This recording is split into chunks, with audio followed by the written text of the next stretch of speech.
জিন্নার কিছু কুসন্তান এখনো ভারতবর্ষের মধ্যে রয়েছে, যার জিনগুলি বড় হয়ে এই জিহাদমূলক কাজ করবার ভারতবর্ষের মধ্যে ত্রিপুরা রাজ্যের মধ্যে মানছি না, মানবো না।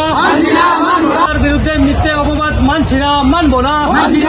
আইনের দ্বারস্থ হয়ে প্রতিবাদ করলেন। সঙ্গে থানায় শত শত যুবকের প্রতিবাদ। প্রতিমের দাবি, সামাজিক মাধ্যমে একটি দুর্ঘটনার পর আমার হাসপাতালে থাকা অবস্থায় ফটো দিয়ে জন্মদিনের অনুষ্ঠানে অভিজিৎ বাবুর দ্বারা প্রতিম দত্তকে মারধরের প্রচার চালিয়ে দেওয়া হয়েছে। গোটা ঘটনাটি মিথ্যা দাবি করে 10টি সোশ্যাল মিডিয়া প্ল্যাটফর্মের বিরুদ্ধে খোদ অভিজিৎ দাস মামলা দায়ের করেন।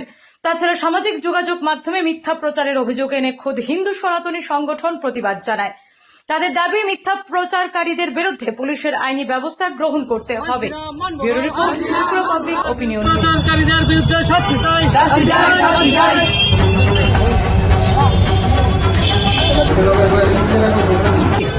ফেসবুক পেজ এবং কিছু ব্যক্তিগত আমার সম্পর্কে পোস্ট হচ্ছে আমার একটা ফটো দিয়ে।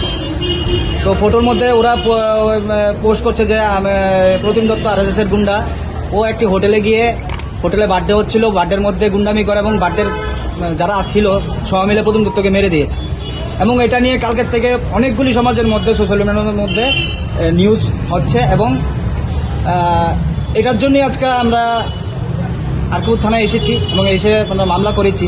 এবং আমরা এই জিনিসটা বলতে চাই যে এই মিথ্যা অপপ্রচার ছড়িয়ে কি হবে।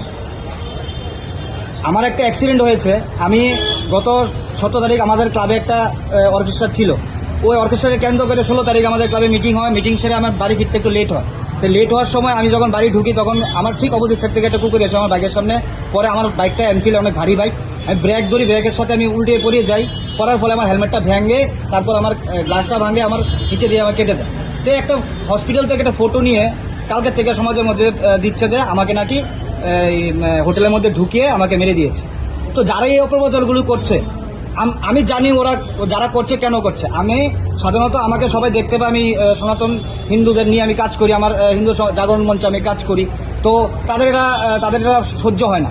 তো যারাই কমেন্ট করছে, যারাই পোস্ট করছে, তোমরা অনেক আনন্দে আছো যে আমাকে মেরে দিয়েছে, আমাকে গুন্ডারা আমাকে বার্থডের হোটেলের মধ্যে ঢুকে মেরে দিয়েছে। তোমরা যারা আনন্দ পেয়েছো, আমি বলবো তোমরা আনন্দে থাকো। তোমাদের আনন্দটা আমি দেখে আরও খুশি হয়েছি যে না, প্রতিম দত্তকে ভাটি সোনামুড়ার থেকে শুরু করে ত্রিপুরা রাজ্যের অনেক জিহাদেরা ডরায়, যার ফলে ওরা আনন্দ পেয়েছে।